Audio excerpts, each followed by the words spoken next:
మా కస్టమర్లు శ్రేయోభిలాషులందరికీ విశ్వవసునామ సంవత్సర శుభాకాంక్షలు. Punjab national bank. శ్రీమాత్రే నమః. సద్గురు జ్యోతిష్యాలయం నుంచి ఒక విశ్లేషణ. ఈ తదాస్తు దేవతలు అంటే ఏంటి? తదాస్తు అంటారు చూసారా, కొన్ని సమయాల్లో అపశకునం పలకూడదు అంటారు కదా. తదాస్తు దేవతలు అంటే ఎవరు? వీటి గురించి ఏమైనా ఎక్కడైనా చెప్పబడిందా? దీనికి ఏమైనా ప్రామాణికం ఉందా అంటే, వేదాలలో అనుమతి అనే ఒక దేవత ఉంది. ఆ యజ్ఞయాగాది సత్కారాల్లో ఆచరించేటప్పుడు ఈ దేవతలను స్మరిస్తే వారికి కార్యసిద్ధి కలుగుతుంది. యజ్ఞ ప్రకరణలో పేర్కొనబడిందనమాట.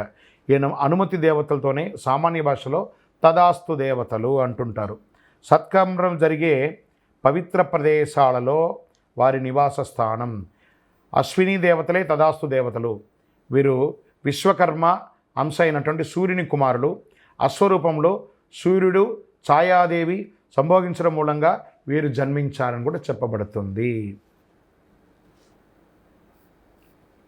మహాభారతంలో పాండురాజు భార్య మాద్రకి మంత్ర ప్రభావంతో నకుల సహదేవులుగా జన్మించారు.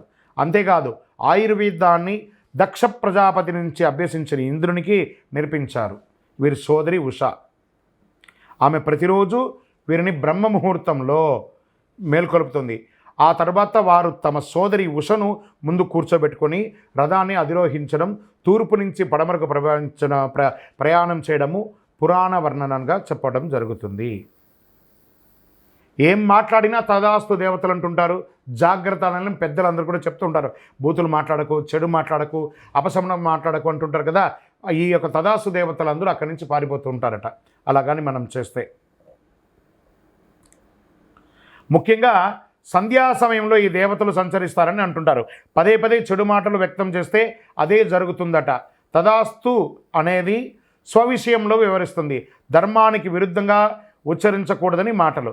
పదే పదే అంటే దేవతలు వెంటనే తదాస్తు అంటూ ఉంటారు. వీరినే తదాస్తు దేవతలు అంటుంటారు. సంధ్యా సమయంలో స్వవిషయంలో పలుమార్లు అంటే ఆ దృశ్యాలు సూచించిన దేవతలు తదాస్తు అంటుంటారు. కాబట్టి ఇది అలాగే జరుగుతుంది. కాబట్టి చెడు మాట్లాడకండి, ఎప్పుడు మంచి మాట్లాడండి అని చెప్తూ ఉంటారు. దీనివల్ల ఏమవుతుంది? ఆరోగ్య క్షీణం అవుతుంది, అనారోగ్యం అవుతుంది, దారిద్ర్య చిహ్నంగా ఉండొచ్చు, అవాస్తవాలు పలకడం మంచిది కాదు అంటారు. కాబట్టి సంధ్యా సమయంలో కానీ ప్రాతకాలంలో కానీ చెడు మాట్లాడకూడదు అంటారు. అందుకే తదాస్తు దేవతకు నివసిస్తుంటారు కాబట్టి తదాస్తు ఉంటుంటారు. కాబట్టి చెడు మాట్లాడకండి. విజయోస్తు.